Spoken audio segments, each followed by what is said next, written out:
بسم اللہ الرحمن الرحیم۔ پیارے دوستو، آج ہم آپ کو ایک بہت ہی عبرتناک واقعہ سنانے والے ہیں۔ ایک حافظ قرآن لڑکی کو سونا رکھنے پر اللہ کا دردناک عذاب کیوں آیا؟ آخر اس لڑکی سے کیا غلطی ہو رہی تھی کہ اسے اتنی دردناک سزا کا سامنا کرنا پڑا؟ پیارے دوستو، اس سبق کا موضوع واقعہ کو ہمارے ساتھ آخر تک دیکھیے گا۔ آج کا واقعہ میں آپ کو مسجد کے امام صاحب کی زبانی سناؤں گی۔ کہتے ہیں کہ عصر کے بعد کا وقت تھا۔ اس وقت گرمی بے انتہا کی تھی، بہت حبس پھیلا ہوا تھا اور گھر سے باہر قدم رکھنے کو بھی دل نہیں کرتا تھا۔ مسجد میں عصر کی نماز کے لیے آنے والے لوگوں کی تعداد بہت کم تھی۔ نماز کے بعد جیسے ہی لوگ اپنے گھروں کو روانہ ہوئے تو میں مسجد میں ہی ایک طرف پنکھا لگا کر لیٹ گیا۔ میں نے سوچا کچھ دیر آرام کر لیتا ہوں، لیکن تبھی محلے کا ایک آدمی عبدالغفور میرے پاس چلا آیا اور بڑے غمگین لہجے میں کہنے لگا، مولوی صاحب، میری بیوی انتقال کر گئی ہے، اس کی نماز جنازہ ادا کرنی ہے، آپ جنازہ پڑھا دیں گے؟ میں نے اس کی بات سن کر سب سے پہلے تو اس کے ساتھ افسوس کا اظہار کیا اور اسے کہا، مجھے تمہاری جوان جہان بیوی کی اس طرح موت کا بہت دکھ ہوا، اللہ اس کی مغفرت فرمائے۔ جنازے کا وقت کیا مقرر کیا ہے؟ میں نے اس سے پوچھا تو وہ کہنے لگا، مغرب کی نماز کے بعد ہی جنازے کا ارادہ ہے اور میں چاہتا ہوں کہ آپ ہی اس کا جنازہ ادا کریں۔ عبدالغفور کی بات سن کر میں نے اس کے کندھے پر ہاتھ رکھا تاکہ اسے حوصلہ ہو اور کہا، تم فکر مت کرو، میں جنازہ پڑھا دوں گا۔ اتنی دیر میں مسجد میں بچوں نے آنا شروع کر دیا۔ عبدالغفور واپس گھر چلا گیا۔ مجھے اس کی بیوی کی موت کا بہت افسوس ہوا، کیونکہ غفور کی عمر ابھی مشکل سے 30 برس تھی اور اس کی بیوی تقریباً 23 یا 25 برس کی ہوگی۔ 2 چھوٹے چھوٹے بچے تھے۔ میں ان بچوں کے لیے افسردہ ہو گیا جن کی ماں اتنی کم عمر میں انہیں چھوڑ کر چلی گئی۔ میں نے پڑھنے والے بچوں کو جلدی جلدی چھٹی دی اور مغرب کی نماز ادا کرنے کے بعد مسجد سے نکل آیا اور اپنی جگہ ایک لڑکے کو مسجد میں بٹھا دیا اور اسے کہا، تم کچھ دیر یہیں پر رکو، میں ایک جنازہ پڑھا کر آتا ہوں۔ ہمارے علاقے میں ایک ہی قبرستان تھا جس کے باہر جنازگاہ بنی ہوئی تھی۔ میں جب وہاں پر پہنچا تو کافی تعداد میں لوگ وہاں موجود تھے۔ میرے پہنچنے کے کچھ دیر کے بعد جنازہ پڑھا دیا گیا اور اب دفنانے کا وقت قریب آ گیا۔ کچھ لوگ تو جنازہ پڑھتے ہی نکل گئے، جبکہ کچھ قریبی لوگ عبدالغفور کے ساتھ ہی تدفین کے لیے موجود تھے۔ کیونکہ میں عبدالغفور کے لیے بہت زیادہ اداس تھا اور پریشان تھا، اسی لیے اسے حوصلہ دینے کی خاطر میں بھی اس کے پاس ہی موجود رہا۔ قبر پہلے ہی کھودی جا چکی تھی اور اس وقت میت کو قبر میں اتارا جا رہا تھا، لیکن جیسے ہی میت کو قبر میں اتارتے تو ایک دم سے ایسا لگتا جیسے قبر تنگ ہونے لگی ہو اور قبر میں سے عجیب سی آوازیں آ رہی ہوں اور قبر کے اندر سانپ اور بچھو ایک بڑی تعداد میں دکھائی دینے لگتے، جن کی پھنکار میں ایک عجیب سا خوف محسوس ہوتا اور وہ سانپ اور بچھو میت کو ڈسنے لگتے۔ یہ منظر اور یہ آوازیں سن کر وہاں پر موجود لوگ خوف زدہ ہو گئے۔ ان میں سے کچھ تو استغفار کرتے ہوئے وہاں سے بھاگ نکلے، جبکہ عبدالغفور بھی پریشان نظروں سے کبھی میت کی طرف دیکھتا، کبھی قبر کی طرف دیکھتا۔ وہ خود اس وقت بہت زیادہ پریشان تھا۔ میں خود بھی حیران تھا کہ آج تک ایسا کوئی بھی واقعہ میری نظروں کے سامنے نہیں گزرا تھا اور نہ ہی میں نے کبھی ایسی کوئی بات سنی تھی۔ اس وقت اندھیرا پھیل چکا تھا اور قبرستان کا ماحول بھی بڑا ہی خوفناک ہو چکا تھا۔ میرے اپنے رونگٹے کھڑے ہو چکے تھے، لیکن میں نے اپنی تسبیح کو جاری رکھا اور ورد کرتا رہا۔ عبدالغفور بہت پریشان ہو چکا تھا اور سوچ میں مبتلا تھا، آخر ایسا ہو کیا گیا؟ یہاں تک کہ گورکن نے بھی وہاں پر رکنا مناسب نہیں سمجھا۔ وہ بھی وہاں سے جانا چاہتا تھا، لیکن پھر میں نے اور عبدالغفور نے اس سے درخواست کی کہ وہ دوسری قبر کھود دے تاکہ میت کو وہاں دفنایا جا سکے۔ یوں سب لوگ چلے گئے، پر اب صرف عبدالغفور اور گورکن ہی موجود تھے۔ تبھی گورکن خوف زدہ تھا۔ پہلے تو اس نے منع کیا، لیکن ہماری منت سماجت کرنے پر وہ مان گیا اور اس نے دوسری قبر کھودنا شروع کر دی۔ اس قبر کو کھودنے کے بعد اس نے ہمیں میت وہاں لانے کا کہا اور خود ایک طرف کھڑا ہو گیا۔ میں اور عبدالغفور میت کو لے کر دوسری قبر کے پاس پہنچے اور اسے قبر میں اتارنے لگے، لیکن یہاں اس قبر میں بھی ایک دم سے بڑی تعداد میں سانپ اور بچھو دکھائی دینے لگے اور قبر کے اندر سے چیخ کی آواز بلند ہونے لگی۔ گورکن نے اس منظر کو دیکھا تو وہ اور خوف زدہ ہو کر قبرستان چھوڑ گیا۔ اس وقت قبرستان میں صرف میں اور عبدالغفور تھے۔ عبدالغفور کی آنکھوں میں آنسو تھے اور چہرے پر خوف، ہونٹ کپ کپا رہے تھے۔ تبھی عبدالغفور کہنے لگا، مولوی صاحب، یہ کیا ماجرا ہے؟ میری اہلیہ کو جب دفن کرنے لگتے ہیں تو قبر اتنی تنگ کیوں پڑنے لگ جاتی ہے؟ سانپ اور بچھو نظر آنے لگتے ہیں۔ آپ بتائیں آخر یہ سب کیا ہے؟ میں کیا کروں؟ عبدالغفور کی پریشان آواز سن کر میں نے اسے حوصلہ دیا اور کہا، آؤ ہم دونوں ایک بار پھر سے کوشش کرتے ہیں اور مل کر اس کا دفن کرتے ہیں۔ مجھے امید ہے اب ایسا کچھ نہیں ہوگا۔ جب ہم میت کو قبر میں اتارنے لگے لیکن اب کی بار بھی وہی سب کچھ دہرایا گیا۔ میں پسینے میں بھیگ گیا۔ ایک امام مسجد ہوتے ہوئے اللہ کے قہر کا مجھے بخوبی اندازہ تھا اور میں جانتا تھا کہ یقیناً یہ اللہ کی طرف سے کسی عذاب کا اشارہ ہے۔ یقیناً یہ عورت کسی ایسے کام میں ملوث رہی ہے جس کی وجہ سے اس کے اوپر یہ عذاب آ رہا ہے اور وہ مردہ ہونے کے باوجود اپنی اصل منزل کو نہیں پہنچ رہی۔ اس کی قبر اسے قبول نہیں کر رہی۔ میں نے عبدالغفور سے پوچھا کہ تمہاری اہلیہ ایسا کیا کرتی تھی کہ اس نے کبھی کوئی ایسا کام کیا ہو، کوئی ایسا گناہ کیا ہو جس کی وجہ سے اس پر یہ عذاب آیا ہو؟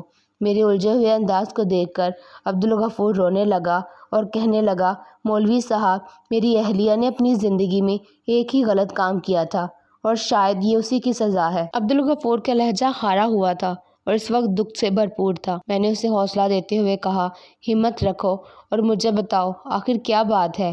ہمیں میت کو دفنانا ہے اور جب تک تم مجھے اصل بات نہیں بتاؤ گے یہ کام نہیں ہوگا۔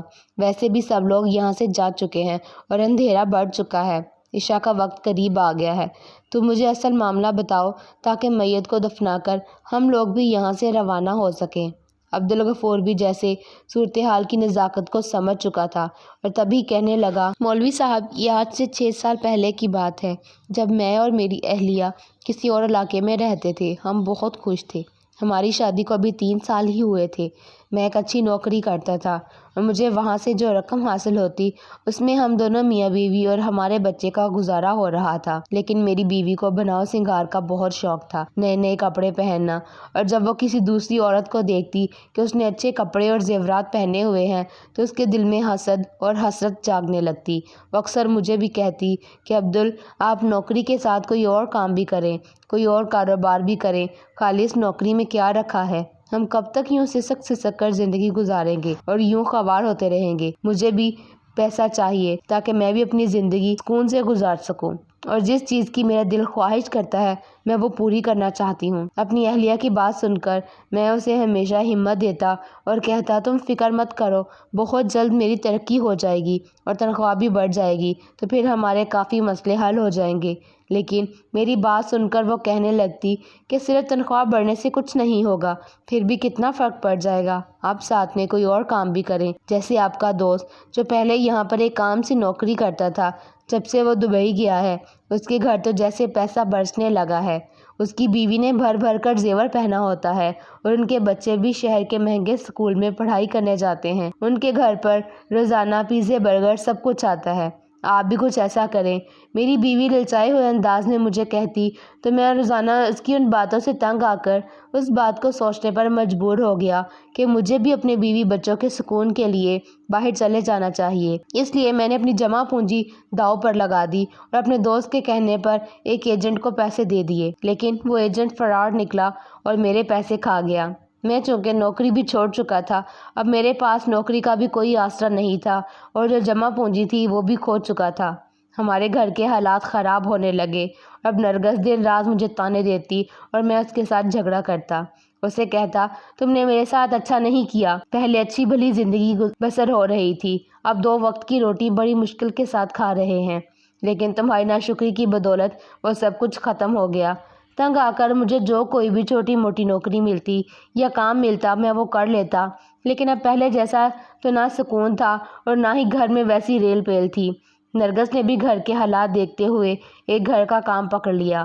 اس گھر میں 2 میاں بیوی ہی رہتے تھے اور ان کے بچے نہیں تھے۔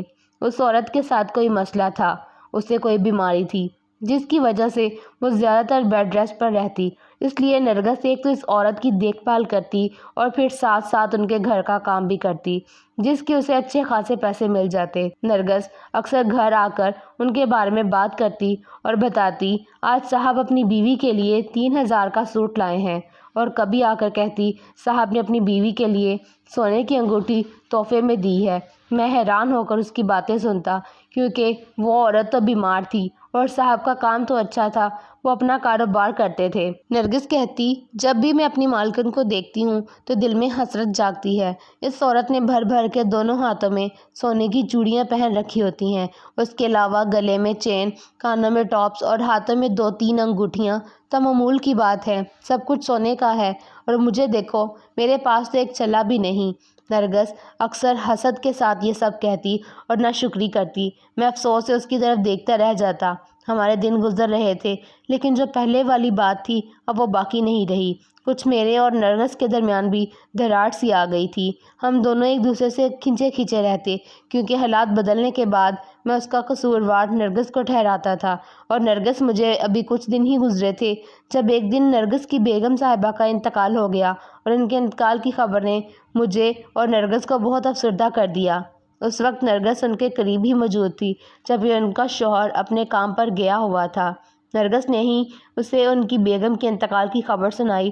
اس کے بعد نرگس ان کی تدفین تک وہاں پر موجود رہی، اور نرگس بڑی پریشان بھی تھی۔ اس کا کام جو چھوٹ گیا تھا، اب وہ گھر پر ہی رہتی۔ میں اسے حوصلہ دیتا اور یہی کہتا، تم فکر مت کرو، اللہ تمہارے لیے کوئی اور سبب لگا دے گا۔ لیکن میں نہیں جانتا تھا نرگس کی پریشانی کے پیچھے کوئی اور وجہ ہے، اور جب مجھے اس وجہ کا پتہ چلا تو میں خود بھی بے حد غصہ ہو گیا۔ ایک دن اچانک جب میں شام کے وقت جلدی گھر آ گیا، اس دن میری طبیعت کچھ ٹھیک نہیں تھی، اور اس وقت نرگس کو میری آمد کے بارے میں پتہ نہیں چلا۔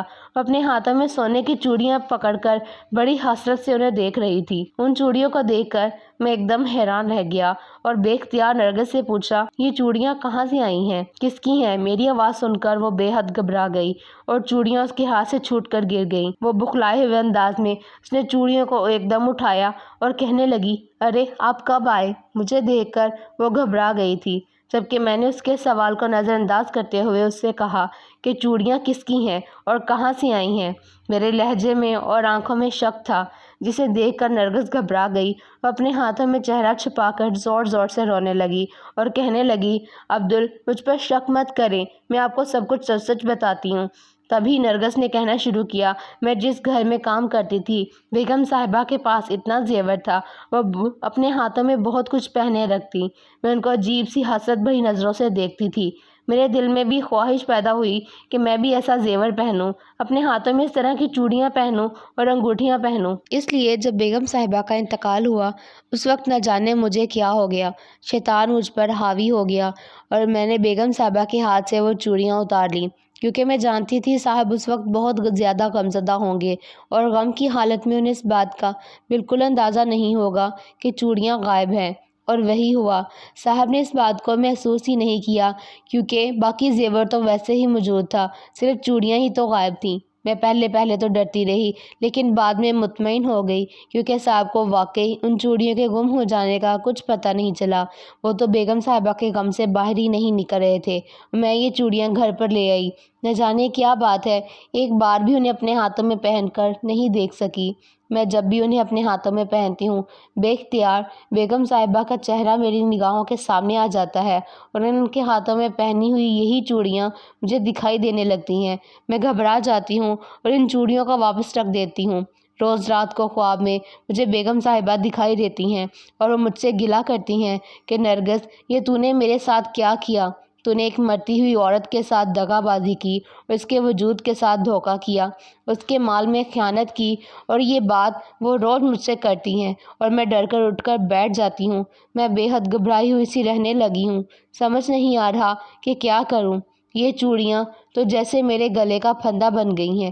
نرگس نے بے بسی کے عالم میں روتے ہوئے جب مجھے سب کچھ بتایا تو میں اسے دیکھتا رہ گیا۔ مجھے یقین نہیں آ رہا تھا کہ میری بیوی اتنی غلط حرکت کرے گی، پھر مجھے بتائے گی بھی نہیں۔ میں اسے کیا ڈانٹتا اور کیا لڑتا، کیونکہ وہ تو پہلے ہی پچھتاوے کی آگ میں جل رہی تھی اور ایک مسلسل عذاب میں مبتلا تھی۔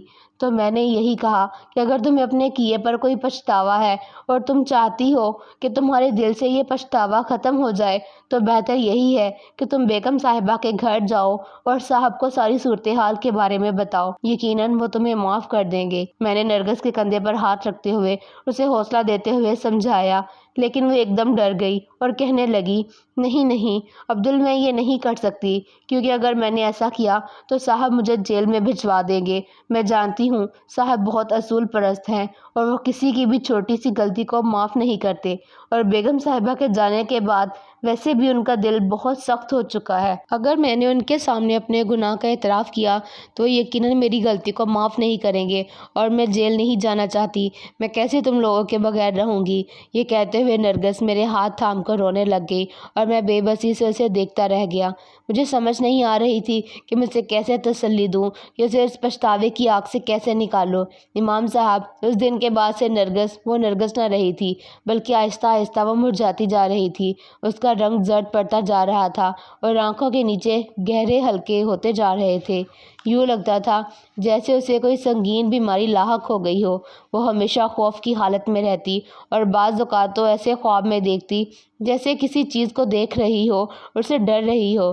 نرگس جو پہلے بہت بننے سنورنے کی شوقین تھی اور ہاتھوں میں بھر بھر کر چوڑیاں پہنتی تھی، اب تو چوڑیوں کا نام سن کر بے انتہا خوف زدہ ہو جاتی۔ اس نے دوبارہ کبھی ان چوڑیوں کو نکال کر نہیں دیکھا، بلکہ وہ تو ان کا نام بھی نہیں لیتی تھی۔ اسی حالت میں ہمارے گھر ایک بیٹی نے جنم لیا، لیکن نرگس کا دل اس بیٹی کے ساتھ بھی نہیں لگ سکا۔ وہ اپنے پچھتاوے اور خوف کے حصار میں تھی۔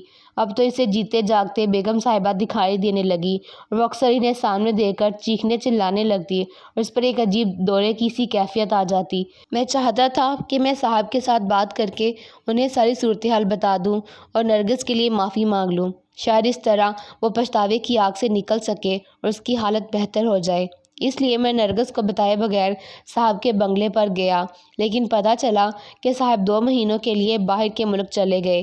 میں بہت مایوس ہوا، کیونکہ نرگس کی حالت دن بدن بدتر ہوتی جا رہی تھی۔ اس کی چیخ میرا کلیجہ چیر دیتی تھی۔ میں جانتا تھا اس نے لالچ میں آ کر ایک مرتی ہوئی عورت کے ہاتھوں سے چوڑیاں اتارنے کی بہت بڑی غلطی کی، لیکن اب وہ غلطی اس کے گلے کا پھندا بن چکی تھی۔ وہ مہینوں کی الماری میں پڑی ہوئی چوڑیاں۔ نرگس پچھتاوے کی آگ میں دنیا سے چلی گئی، اور اب ساری صورتحال آپ کے سامنے ہے۔ میں اس کی نماز جنازہ ادا کرنے کے بعد اسے دفنا رہا ہوں، لیکن قبر اسے قبول کرنے سے انکار کر رہی ہے، اور سانپ اور بچھو اسے ڈسنے کو بے قرار ہیں۔ مولوی صاحب، آپ ہی بتائیں میں کیا کروں؟ میں کیسے یہ سب برداشت کروں؟ یہ کہہ کر عبدالغفور پھر سے رونے لگا، اور میں ایک دم سکتے کے عالم میں چلا گیا۔ میں سوچ بھی نہیں سکتا تھا کہ ایک عورت ایسے گناہ میں ملوث ہو کر اس طرح کے عذاب میں مبتلا ہو جائے گی۔ میں نے کچھ سوچ کر عبدالغفور سے کہا، تم ایسا کرو، گھر سے وہ چوڑیاں لے آؤ، کیونکہ مجھے لگتا ہے میت کو دفنانے میں ان چوڑیوں کا کردار بہت اہم ہے۔ میں نے جب عبدالغفور سے یہ کہا تو وہ بے یقینی سے میری طرف دیکھنے لگا۔ مولوی صاحب، چوڑیوں کا کردار دفنانے میں کیا ہو سکتا ہے؟ آخر آپ کہنا کیا چاہتے ہیں؟ عبدالغفور کے لہجے میں تشویش تھی۔ تبھی میں نے اسے کہا، تم چوڑیاں تو لے کر آؤ، پھر تمہیں بتاؤں گا، میں تب تک یہیں پر موجود ہوں۔ میں نے اسے تسلی دیتے ہوئے گھر بھیجا، اور خود تب تک استغفار کی تسبیح کرتا رہا اور نرگس کی مغفرت کے لیے دعا کرتا رہا۔ تبھی 20 سے 25 منٹ کے بعد عبدالغفور کانپتا ہوا واپس آیا۔ اس کے ہاتھ میں وہ چوڑیاں موجود تھیں۔ وہ چوڑیاں سونے کی تھیں اور بہت خوبصورت تھیں، شاید انہیں دیکھ کر ہر عورت کا دل پگھل جائے اور اسے پانے کے لیے بے چین ہو جائے۔ نرگس کی خواہش بھی کچھ بے جانا تھی، لیکن اس نے اپنی خواہش کو پورا کرنے کے لیے غلط قدم اٹھایا اور ایک مرتی ہوئی عورت کے ہاتھ سے چوڑیاں اتار کر ہمیشہ کے لیے خود کو ایک مسلسل عذاب میں مبتلا کر لیا۔ تبھی میں نے عبدالغفور سے کہا، ان چوڑیوں کو نرگس کے کفن کے اوپر رکھو اور پھر میرے ساتھ میت کو دفن کر دو۔ میرے کہنے پر عبدالغفور نے ایسا ہی کیا۔ ان چوڑیوں کو نرگس کے کفن کے اندر رکھ دیا اور پھر میرے ساتھ میت کو قبر میں اتارنے لگا۔ اب کی بار قبر نے اسے قبول کر لیا۔ نرگس کو وہ گناہ اپنے ساتھ ہی لے کر جانا تھا۔ نہ جانے آگے اس کے ساتھ کیا ہونے والا تھا۔ یہ اللہ تعالیٰ کا راز ہے اور ہم میں سے کوئی بھی نہیں جان سکتا۔ میں نے اور عبدالغفور نے نرگس کو دفنا دیا اور قبر کی مٹی برابر کر کے ہم لوگ قبرستان سے نکل آئے۔ اس وقت عبدالغفور بہت افسردہ تھا، کیونکہ اسے دوہری پریشانی اور دکھ برداشت کرنا پڑا۔ پہلے تو اس کی عزیز جان سے پیاری بیوی اس دنیا سے رخصت ہو گئی، اور دوسرا اس کی میت کے ساتھ وہ سب کچھ پیش آتا رہا۔ اس نے اب عبدالغفور کو بہت پریشان کر دیا تھا۔ میں سارے راستے اسے سمجھاتا رہا اور صبر کی تسلی کرتا رہا۔ عبدالغفور کو اس کے گھر چھوڑا اور خود مسجد میں آ گیا۔ عشاء کی نماز تو کب کی ہو چکی تھی، لیکن مجھے تو ابھی ادا کرنی تھی۔